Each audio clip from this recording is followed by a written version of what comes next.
scared me. Damn you! Singhal niya. Pinipigilan ang luha. Ngumisi ang lalaki at lalong hinigpitan ang pagkakayakap nito sa kanya. Baka tambalat niya sa basang damit. At dahil puti iyon, hantad ang dibdib niya. Gusto niya itong itulak dahil sa pagdikit ng dibdib niya sa dibdib nito, pero nang madikit ang mga palad niya sa malapad at matigas nitong dibdib, nawalan siya ng lakas. Basa ito pero ang init pa rin ng katawan. Ganito ba talaga ang temperatura ng lalaki? Tanong niya sa isip. Pero ganoon din siya. Basa din at mahangin ang paligid pero pakiramdam niya ay maalinsangan. Hindi nga lang mainit ang buga ng katawan niya pero ramdam niya ang init. Somewhere inside. Nagtagpo ang mga mata nila nang mag-angat siya ng tingin mula sa dibdib nito. She met his serious, deep-set eyes. Gusto niya itong pagalitan sa ginawa pero agad na nawala ang inis niya dahil nakaka-intimidate na ang titig nito. Are you scared of losing me?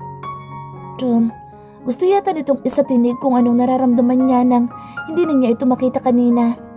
Para siyang mawawala ng ulirat, ng lakas. Parang kinuha din ang buhay niya kaninang nasa isip na baka nalunod na ito. Para siyang nalulunod dahil sa isiping iyon. Hindi siya nagsalita. Inirapan niya ito para pagtakpan ng emosyon. Tom, my wife is starting to like me now. Nagniningning ang mga mata nito. Tila siguradong sigurado ito sa sinabi. Mumuso siya. Putulin kaya niya ang kayabangan nito. Maaari naman niyang itanggi iyon. Kahit ang totoo noon pa niya ito nagustuhan at hindi na ito simpleng like lang. Masyadong mataas ang kumpiyansa mo sa sarili, Mr. Del Mundo. Sinubukan niyang diinan ang pagbigkas nang hindi na nito bigyan ng ibang kahulugan ang reaksyon niya kanina. Pero mapang-asar itong ngumisi at tinagilid ang ulo. Binasa ang pang-ibabang labi gamit ang dila at tinitigan ang mga labi niya. Bakit? Hindi pa ba, Mrs. Del Mundo? Hamon nito at inilapit ang muka sa kanya. Nakipagtagisan siya ng titig pero hindi niya natagalan sa takot na mahanap nito ang sagot sa kanyang mga mata. Ibinaling niya sa ibang direksyon ang kanyang muka. Nang ilapit ni Kayden ang labi sa punong tenga niya, nanigas siya. His breath tickles her skin. Parang kuryenteng mabilis na dumaloy sa bawat himaymay niya ang init na hatid ng hininga nito. I can tell by the way you kissed me back, Ella. No matter how much you deny it, I know you're falling for me. Bulong nito na nagpabilis at lalong nagpalakas ng tibok ng puso niya. Abala si Kayden sa pagpaparikit ng bonfire at si Ariella ang naglalatag ng picnic mat sa seaside. Nag-aagaw dilim na at katatapos lang nilang maghapunan nang magpasya silang uminom ng red wine sa may dalampasigan. May ilan ang bituing naaaninag sa kalawakan at ang buwan ay nag-uumpisa na magbigay liwanag sa dumidilim na paligid. Ilang minuto ang itinagal bago matapos ni Kayden ang pagpaparikit. Malayang pinagsawa ni Ariella ang kanyang mga mata sa bawat galaw ng lalaki. Bawat kilos nito ay kakikitaan ng katigasan at kagaspangan, which made him more manly. Lalong sumisikdo ang puso niya sa bawat paggalaw ng muscles nito sa braso, habang inaayos ang mga panggatong at ang pag-igting ng panga nito. His firm jaw, his sensual lips, and his nose looks perfectly sculpted. His thick eyebrows and hid, dark, and dangerous eyes. She can't help but sigh in disbelief. How could Kayden look perfectly handsome like a god? Wala siyang maipintas sa katangiang pisikal nito. Para sa kanya, Kayden is the most handsome man she'd ever seen. His height and tanned skin is screaming his Spanish ancestry. The night is young and promising, so let's drink? Kumurap-kurap siya. Nakaharap na pala ito sa kanya at nabuksan ang bote ng wine nang hindi man lang niya namalayan. Ito ang nagsalin sa 2 kupita at inabot sa kanya ang isa. Pagku'y hinila siya nito patayo at hinapit sa bewang habang hawak ng isang kamay ang kupita nito. Maglakad-lakad muna tayo. Naparami yata ako ng kinain. Si Kayden at iginiya siya nito malapit sa tubig. The waves were carelessly dribbling onto the sand, waiting for full tide. Kapwa sila nakapaa ni Kayden habang pinagmamasdan ng tahimik na dagat na iniilawan ng milyong mga bituin at ang buwang pasilip-silip mula sa mga ulap. The murmuring of the waves was hypnotic, pero mas nahihipnotismo siya sa mga mata ng asawang nakatuon sa kanya. Idagdag pa ang distansya ng katawan nila. Halos hindi na makadaan ng hangin dahil sa pagkakahapit ni Kayden sa bewang niya. Amoy na amoy tuloy niya ang mabango at natural na amoy ng katawan ni Kayden. Nakakaliyo, nakakahumaling.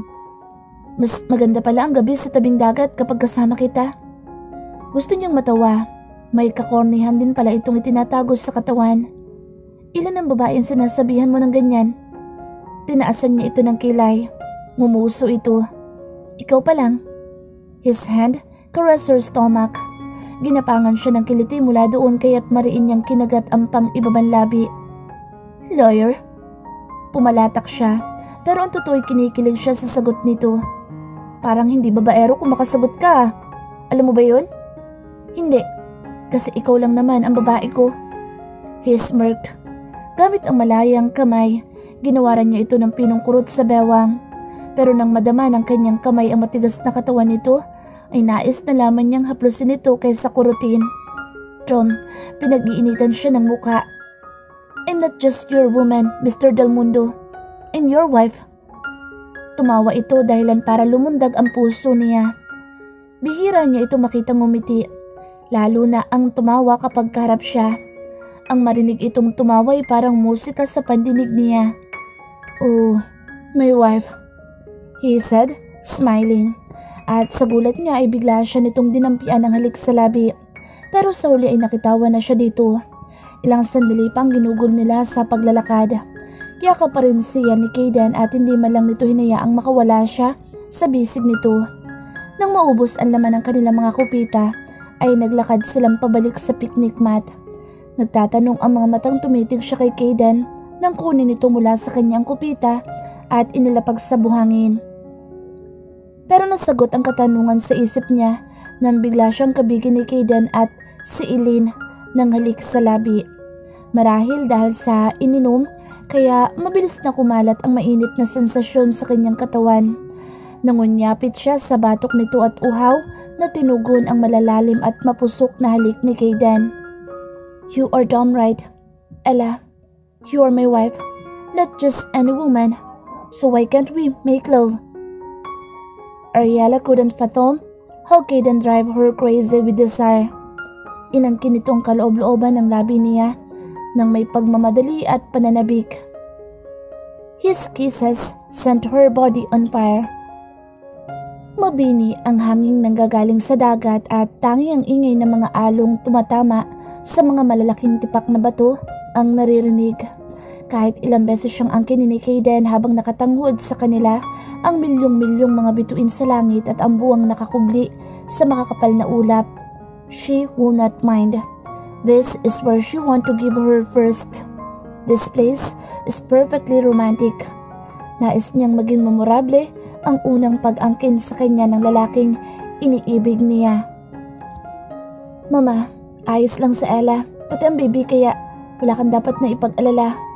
Hindi ko sila pababayaan at lalong hindi gugutumin. Nahinto si Ariella sa pagbaba sa hagdan.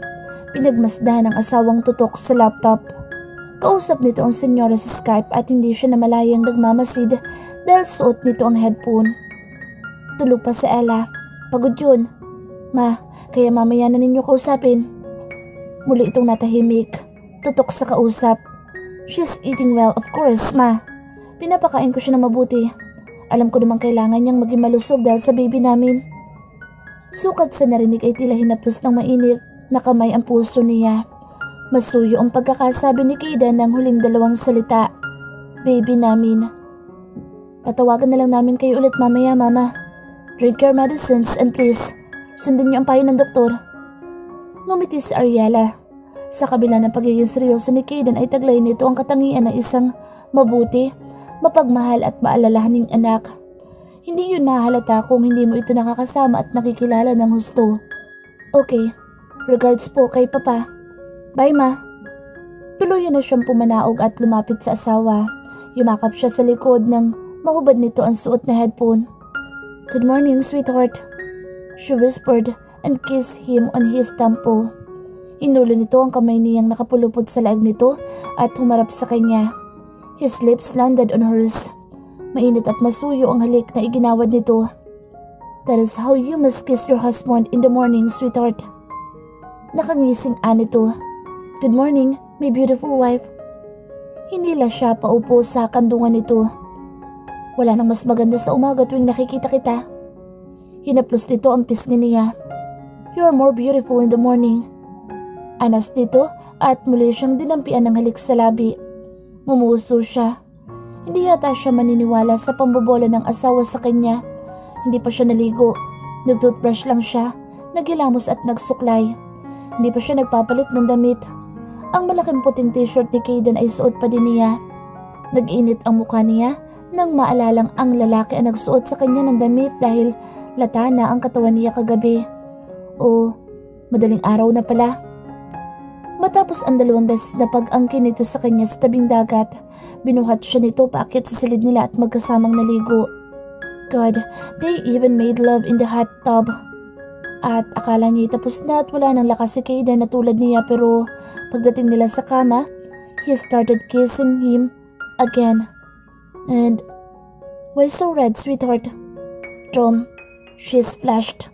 Sa pagkakaalala sa namagitan sa kanila at kung paano siya inangkin ni Kayden ng ilang ulit kagabi, ramdam niya ang hiya. Hindi niya malubos maisip kung paano niya nagawang suklian ang init na ibinigay sa kanya ni Kayden kagabi. Sa kabila ng pagod at sakit na iniinda, sa unang beses na pag-angkin nito sa kanya, nakaya pa niyang sabayan ng asawa sa mga sumunod na pag-abot nila ng sukdulan. But what they forgot is protection. Hindi nila pinag-usapan ang tungkol doon. She wondered if gusto na ba ni Kayden ang baby. Paano kung ayaw pa nito? Pero bakit hindi ito nagdalawang loob na angkinin siya? Paano kung hindi mag-work ang relasyong gusto nilang tutuhanin at mabuntis siya? Magiging hadlang sa pagbibigay laya nila sa isa't isa ang bata. Gusto niya iwaksi ang negatibong ideya sa isip niya. She's overthinking everything and it isn't right. "May naalala lang ako." Tugon niya at nag-iwas na muka, pero hindi yun pinahintulutan ni Kayden. Hinulo nito ang mga mata niya. He looked at her straight in the eye, like reading her mind and seeing her soul. Then he smirked. "Remember what? Last night?" Nagbaba siya ng tingin. Hindi niya matagalan ang pilyo at naghahamong titig ni Kayden. "What about last night?" Wiling-wili ito sa paksa nila at mukhang balak siya nitong isalang sa interrogation. "Wala." Sumimangot siya. He looked so happy while she looked like an overripe tomato. He chuckled and kissed her neck. Otomatikong nanulay ang kuryente sa balat niya at kumalat sa bawat himaymay niya. Lalo na nang singutin nito ang gilid ng leeg niya. Tom, Kayden, nagigising na naman ang kakaibang sensasyon sa katawan niya dahil sa ginagawa nito. "I'm sorry last night, Ella. It was your first, and I'm hard on you. I was carried away." "Sorry for hurting you, sweetheart." Bulong nito sa punong tenga niya. Napapikit siya nang dumapyo ang mainit na hininga nito sa kanyang pisngi. "No, I'm okay, Kayden. You did not hurt me at all." Pisikal, natural lang namang masaktan siya. Pero tinabunan iyon ng walang kapantay na ligaya at si Kayden lang ang nagbigay nito sa kanya at pinahintulutan niya.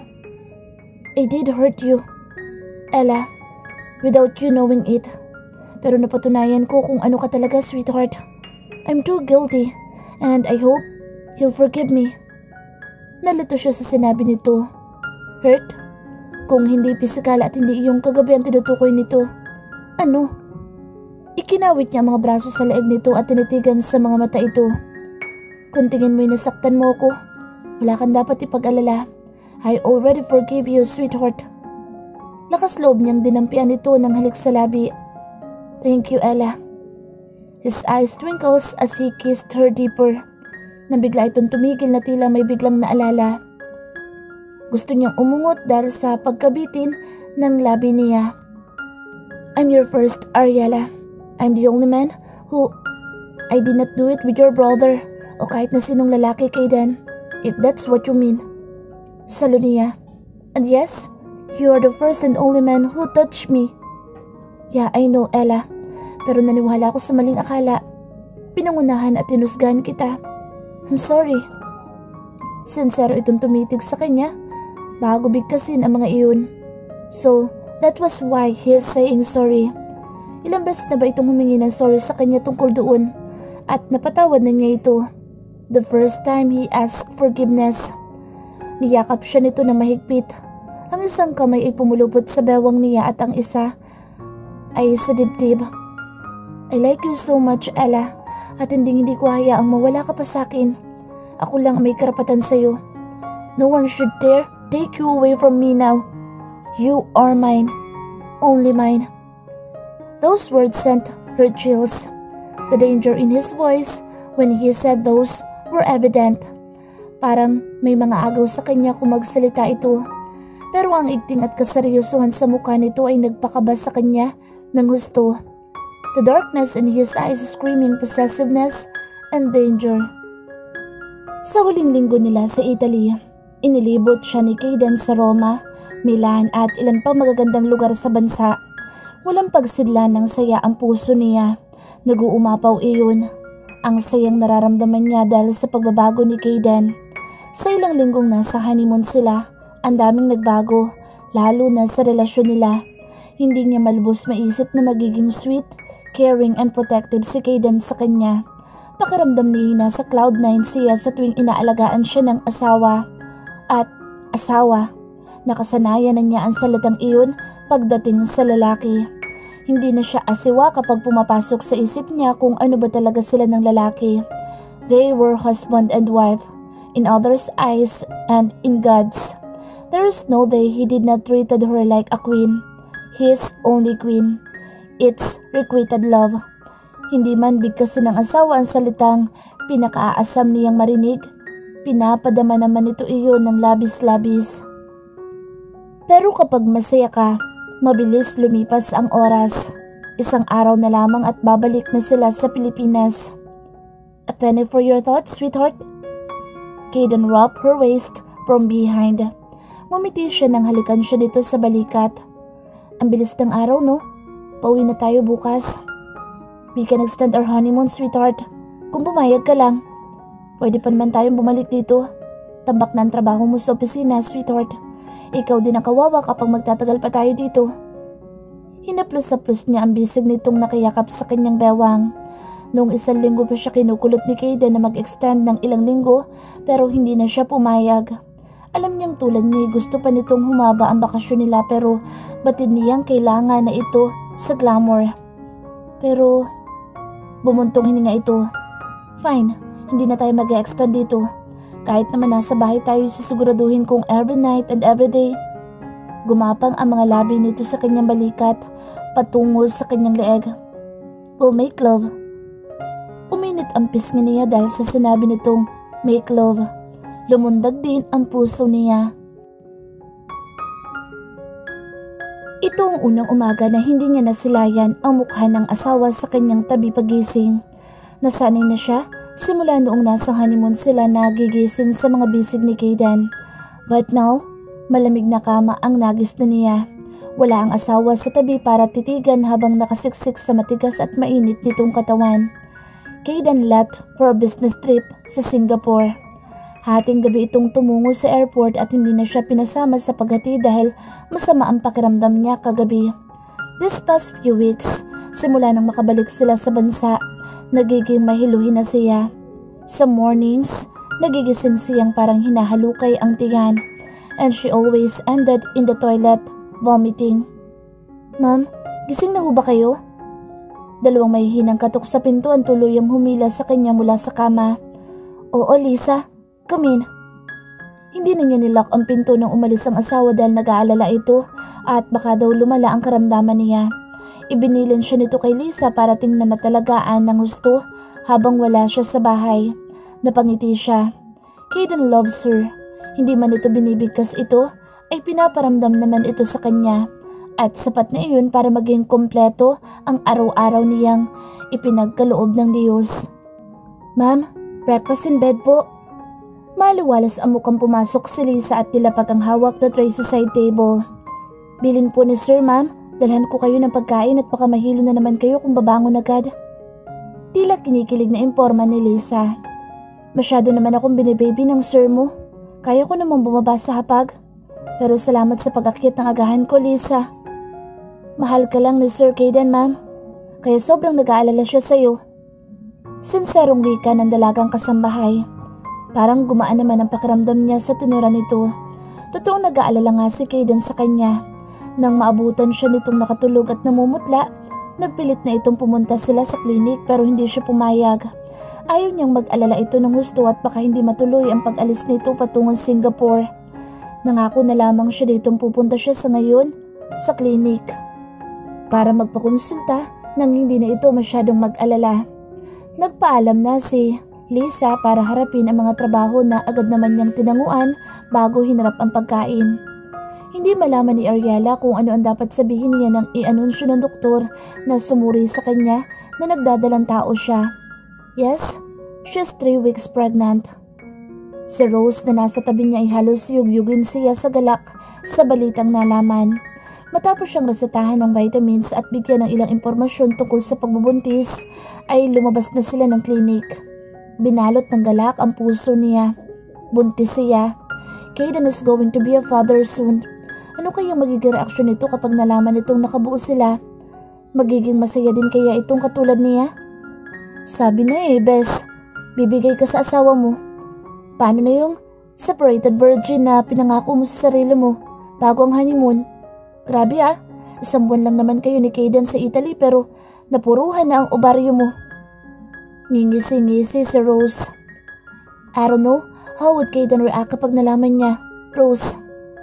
Anya, hindi niya maiwasan na mag-alala. Paano na lang kung malaman ni Senyora Elvira na buntis nga siya pero hindi sa anak na inaakala nitong ama ng bata? Ano na lang ang mangyayari kung sakaling malaman nitong niloko nila ito? Hindi pa nila ito napag-usapan ni Caden. Wala silang napag-usapan tungkol sa maaaring pagdadalang tao niya. Goodness, Ariela, you've made love for countless time na walang proteksyon. Ngayon ka pa mag-aalala? Kastigo mula sa isang sulok ng isip niya. Siyempre matutuwa iyon dahil magiging ama na siya. Nagbunga na ang pinaghirapan niya kaya siguradong sukdulang kaligayahan iyon para sa kanya. Hindi mo naiintindihan, Rose. Malalaman ni Senyora na hindi naman ako buntis kay Alden at niloko lang namin siya. Ngayon pa lang ay natatakot at nalulungkot na siya sa magiging reaksyon ng mama ni Caden. Nagawa lang naman ninyo magpanggap para sa kalusugan niya. Siguradong maiintindihan niya iyon. Napahugot na lamang siya ng malalim na hininga. Sana ngay maging madali lang ang pagtanggap ni Senyora Elvira sa panlilinlang nila dito. Oh, look who's here. Ariela. Naagaw ang atensyon nila ni Rose nang masalubong sa pasilyo ng klinik si Camille. May kasama itong matangkad at guwapong lalaki. Marvin, kilala mo na ba ang ex-girlfriend ng buddy mong si Alden? Malamang hindi. Dahil matagal kang wala dito sa bansa, si Ariela. Siya din ang dahilan ng pagkawala ni Alden. Matalim at madilim ang mga matang asul ng lalaki nang tumingin sa kanya. Ariela, siya si Marvin. Best friend siya ni Alden. Nanunuya siya nitong tinitigan. Dapat pala ipakilala ko magandang kaibigan ko sa iyo, mister. In uncut way. Nag-irapan sina Camille at Rose. Gusto niyang hilahin na lang ang kaibigan paalis doon pero mukhang desidido si Rose na patulan si Camille. Meet Mrs. Ariela Del Mundo. Mr. Mrs. Kasi siya lang naman ang asawa ng twin brother ng kaibigan mong si Alden. Kumunot ang noon ng guwapong lalaki. Halata mang hindi maganda ang tingin nito sa kanya. Ngumiti pa rin naman ito at nag-abot ng kamay. Tinanggap naman niya ang pakikipagdaupang palad nito. You don't look alright, Ariela. Are you ill? Peking pag-aalala ang nakaplaster sa mukha ni Camille nang suyurin siya ng mapanuring tingin mula ulo hanggang paa. No, I'm not Camille. Kanina, alright na alright siya. Pero ngayon, obviously hindi na. Pasaring ni Rose. Sinuko niya ang kaibigan para tumigil na pero hindi ito nagpaawat. Nangangayayat ka yata. Nanguuyam na po na ulit ni Camille. Yan ba? Ay naku. Kasalanan ng asawa niyang si Caden. Gabi-gabi yata kasing Rose. Awat niya sa katabilan nito. Sorry. Masyado ba ako diyosmosa? Sorry, Marvin. Alam mo kasi, talo ng malalandi ang legal na asawa. Pero ngayon dahil sa sabi ni Doc, panalong panalo si Ariela. Pet malo si Kaden. Rose, tara na. Hila niya sa kaibigang ayaw ng paawat ang bunganga. Muntik na nito maisiwalat ang ibinalita ng doktor sa kanila. And God, si Camille lang iyon. Halos kalad ka rin niya palabas ng klinika ang kaibigan na nakuha pang kumuway kay Marvin at belatan si Camille. Tutok ang atensyon ni Ariela sa binabasang dyaryo ng matigilan, pagdapo ng mga mata niya sa isang column. The blind item. Natutop niya ang dibdib dahil sa pagkaramdam ng matinding kirot. Exclusive blind item. A young and married businessman spotted kissing his model ex-girlfriend. Yun ang nasa itaas na bahagi ng blind item. The faces of the said businessman and his ex-girlfriend were blurred. Sinadya yun para bumenta ang balita. Pero kahit na hindi malinaw ang larawan, hindi siya maaaring magkamali. Si Kaden iyon. Though hindi siya sigurado sa babae kung si Camille nga iyon. Noong isang araw lamang niya ito nakaengkwentro sa klinik. Imposible yatang sumunod ito kay Kaden sa Singapore. But you shouldn't underestimate a desperate ex-girlfriend. Kilala niya ang kalibre ng babaeng iyon. She can move mountains, makuha lang ang gusto.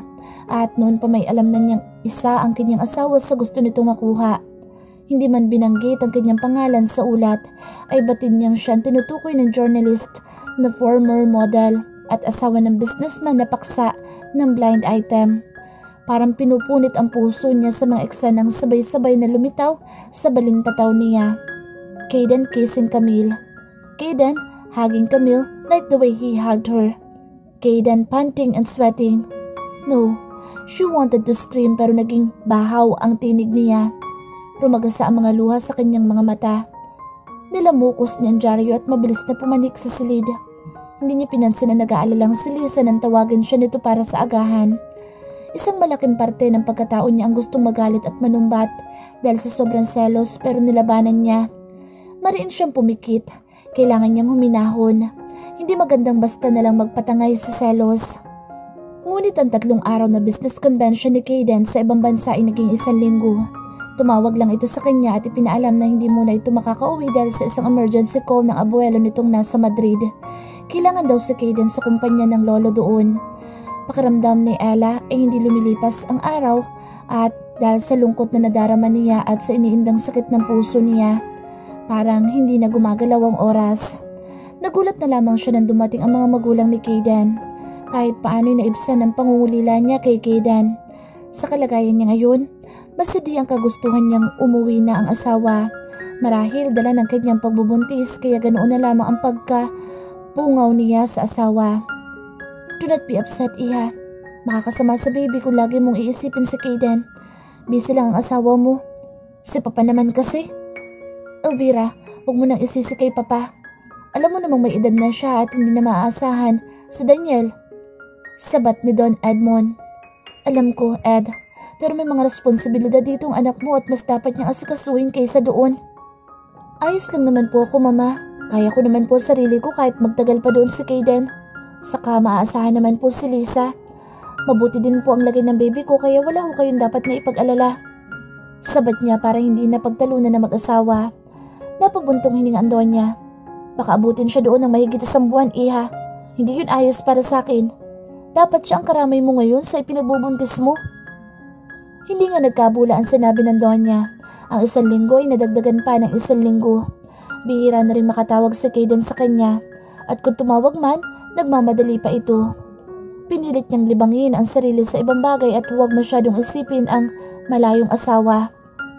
Grabe naman. Kung magiging mommy ka na, kailangan mo magbasa ng mommy and baby magazines.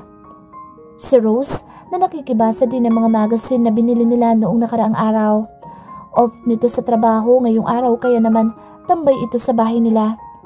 Tingin mo, Ariela, anong gender ng baby niyo? Umiling siya. Hindi pa naman pwedeng malaman kung lalaki o babae dahil 1 buwan pa lamang ito.